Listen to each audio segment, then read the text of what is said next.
Do you ever wonder how much sugar you consume in a day, a week, or even a month? Sometimes it's easier not to think about it, but that sweet tooth can cause some pretty bad habits, and even more so when it comes to our kiddos. It's important to teach them to make healthy, nutritious choices.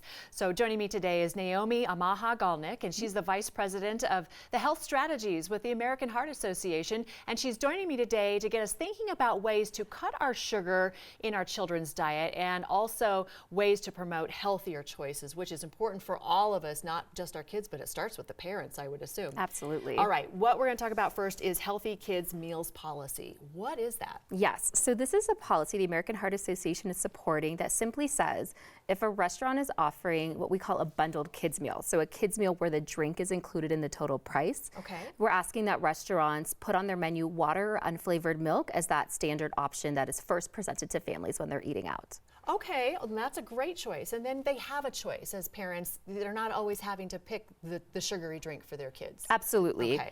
So a big piece of this policy too is reaffirming parent choice. We know oftentimes when families are going out to eat, it's a special treat. Usually someone's gotten good grades, you're celebrating something, and sometimes that child may want to have a soda or another type of beverage that has added sugar, and we don't want to take away that choice from families. So the way the policy is promoted, it ensures that there is that ability to choose ordering something that is not on the menu and also doesn't preclude a restaurant from offering those beverages. Okay, and so this ordinance is what we're calling it. Yes. Clarify again what this is, because I think it's important for people to understand you're being given a choice. Absolutely. So this policy simply states that if a restaurant offers a bundled kids meal, so a kids meal where the drink is included in that total price, that their menu says that water or unflavored milk is going to be the beverage that is presented. Okay. However, if a family member or a child wants to order a drink that's not on the menu, they more than absolutely have that option.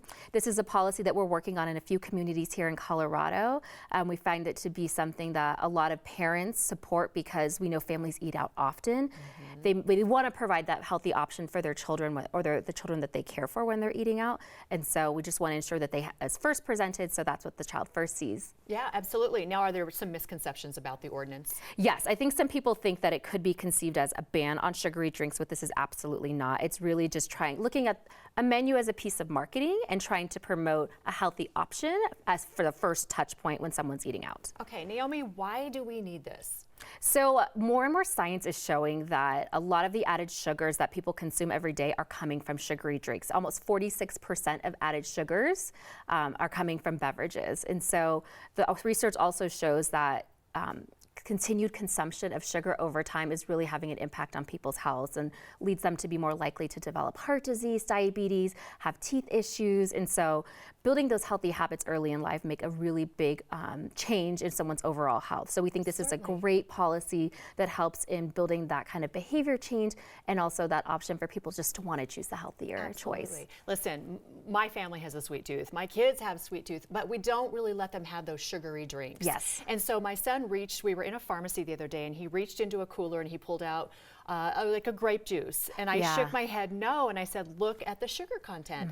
And he turned it over and it was 32 grams of sugar. Yes. In a bottle about this big for grape soda or grape juice. Yes, and we often find that too. More research is showing that beverages that we see that are 100% fruit juice, while they sound like they're healthy, there's often a extreme amount of sugar in those, some 25 to 28 grams of sugar in a single serving. Yes.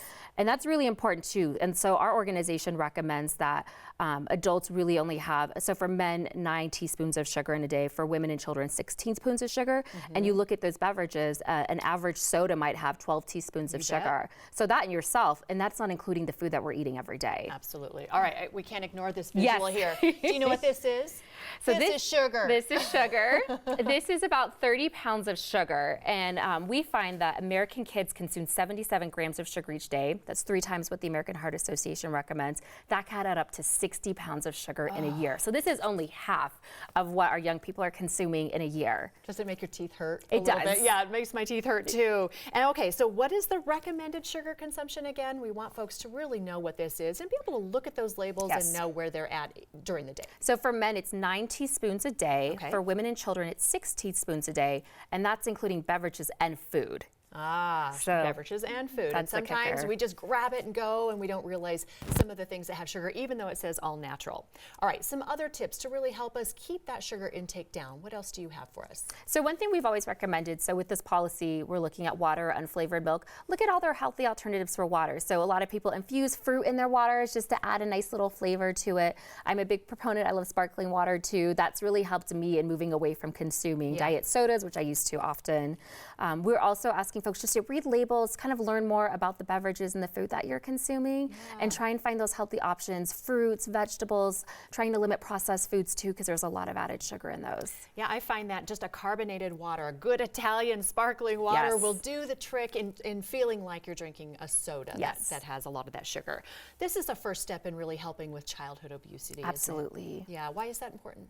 It's important because we want our young people to build healthy habits, and the research is showing that more and more young people are developing obesity at a younger age, and we know that's going to have an impact on their health overall in life. It'll impact their healthcare costs. So we want to ensure that folks are building those healthy habits early on in life and just building a taste and desire for healthy options. So we feel something like this around beverages, especially because we know so many beverages have added sugars, just making that switch to wanting water, unflavored milk, and other beverages without added sugar will really help them in the long run and living a longer and healthier life. You know, we're going to circle back to the top. It starts with the parent. So it's what you put in your house, it's what you have in the pantry and then the refrigerator. So it starts here. Naomi, thank you so much. Great information. Let's keep our kids healthy. Ditch the sugar and fight back against childhood obesity by helping your child make healthy choices. Making simple swaps like milk over juice can go a long way for your child's daily sugar intake and can even help you be more conscious about your own sugar intake. Now, for more tips and ideas to help keep your kids healthy and happy and nourished, go to heart.org. Healthy habits in children start with you.